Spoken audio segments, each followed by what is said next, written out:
తాకట్లో ఉన్న మీ బంగారాన్ని విడిపించి ఆ రోజు ఆన్లైన్ రేటుకి కొంటాం. Sharma gold company.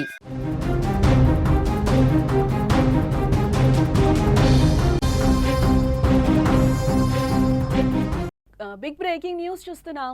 రష్యాకు ఊహించని షాక్ తగిలినట్లుగా తెలుస్తోంది. రష్యాపై యుక్రెయిన్ భారీ దాడి చేసింది.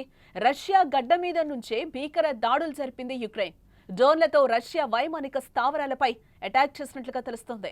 రష్యాలోకి రహస్యంగా డ్రోన్లను తరలింపు చేసినట్లుగా తెలుస్తోంది. ట్రక్కుల్లో రష్యాకు డ్రోన్లను పంపింది యుక్రెయిన్.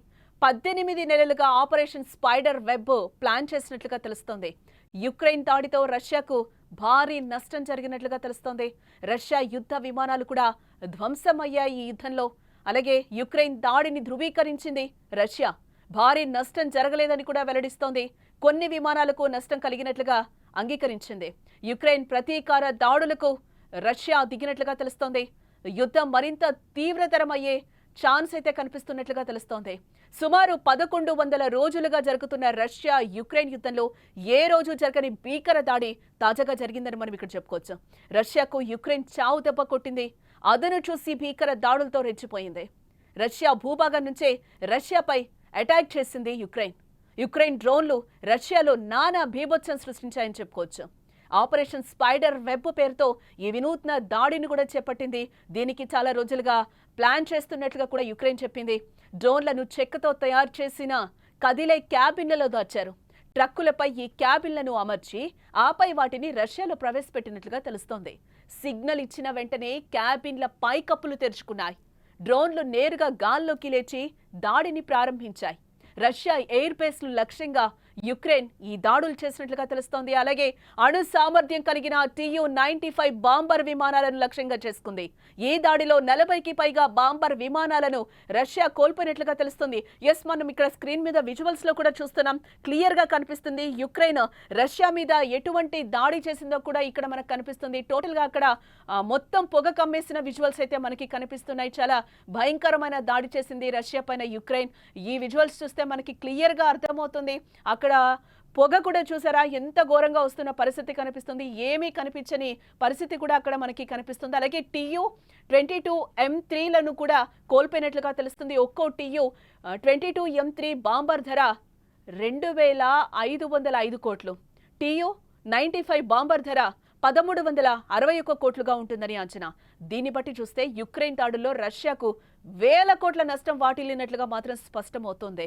కానీ అంతగా నష్టం కాలేదు అని చెప్పి కూడా రష్యా చెప్తున్న పరిస్థితి కనిపిస్తుంది. ఒక A-50 విమానం కూడా ఇందులో భాగంగా ధ్వంసమైనట్లుగా కొన్ని వర్గాలు చెప్తున్నాయి. అలాగే భారీగా ఎయిర్ బేస్ ధ్వంసమైందని కూడా తెలుస్తోంది.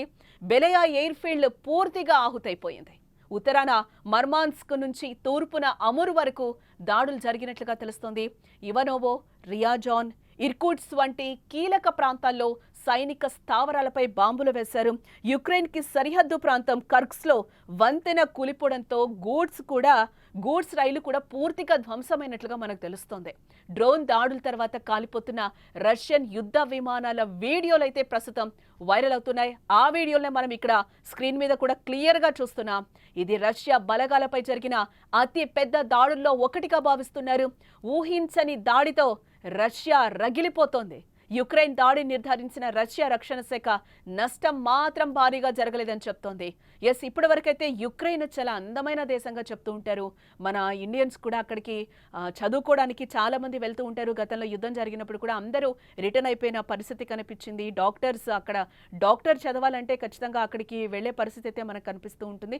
వాళ్ళందరూ కూడా ఇక్కడికి వచ్చేసిన పరిస్థితి ఇదంతా గతంలో జరిగింది. యుక్రెయిన్ అంతా కూడా మొత్తం ఒక సమాధిని తలపించిన పరిస్థితి. గతం యుద్ధం జరిగినప్పుడు రష్యా ఏ విధంగా యుక్రెయిన్ అటాక్ చేసిందో మనం గతంలో చూసాం.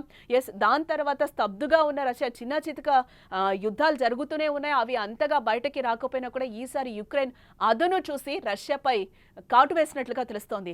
చాలా జాగ్రత్తగా దీనికి మేము ఒక ప్లాన్ అయితే చేశామని కూడా క్లియర్గా చెప్తుంది యుక్రెయిన్. రష్యా గడ్డ మీద ఉండే రష్యాని ధ్వంసం చేసిన పరిస్థితి అయితే మనకి క్లియర్గా కనిపిస్తుంది. ఆ విజువల్స్ అన్ని కూడా మనం క్లియర్గా స్క్రీన్ మీద చూస్తున్నాం. సుమన్ టీవీ స్క్రీన్ మీద మనకి అవి కనిపిస్తున్నాయి. ఏం ప్లాన్ చేశారు, ఎలా అటాక్ చేశారు, వినియోగించిన ఆ వస్తువులు ఏంటి అనేది కూడా మనకు అక్కడ కనిపిస్తున్న పరిస్థితి అయితే కనిపిస్తుంది. యుక్రెయిన్ పై ప్రతీకార చర్యలను ప్రారంభించింది. ఆ దేశంపై భీకర దాడులు చేస్తోంది. రెండు దేశాల మధ్య శాంతి చర్చల ద్వారా యుద్ధం ఆగిపోతుందనే సమయంలో ఈ దాడులు మరింత పరిస్థితిని తీవ్రతరం చేశాయని చెప్పుకోవచ్చు. ప్రస్తుతం రెండు దేశాల మధ్య నెలకొన్న భీకర వాతావరణం ప్రపంచాన్ని ఆందోళనకు గురి చేస్తోంది. ఇదిలా ఉండగా ఇవాళ ఇస్తాంబుల్లో ఇరు దేశాల మధ్య కీలక చర్చలైతే జరగాల్సింది. ఈ చర్చల్లో తమ ప్రతినిధి బృందం పాల్గొంటుందని, సంపూర్ణ కాల్పుల విరమణ, ఖైదీల విడుదల తమ ప్రధాన ప్రాధాన్యతల్ని యుక్రెయిన్ అధ్యక్షుడు జెలెన్స్కీ స్పష్టం చేశారు. అయితే ఈ డ్రోన్ దాడుల ప్రభావం చర్చలపై ఏ రకంగా ఉండబోతోందన్నది మాత్రం ప్రస్తుతం ఉత్కంఠగా మారిందని చెప్పుకోవచ్చు.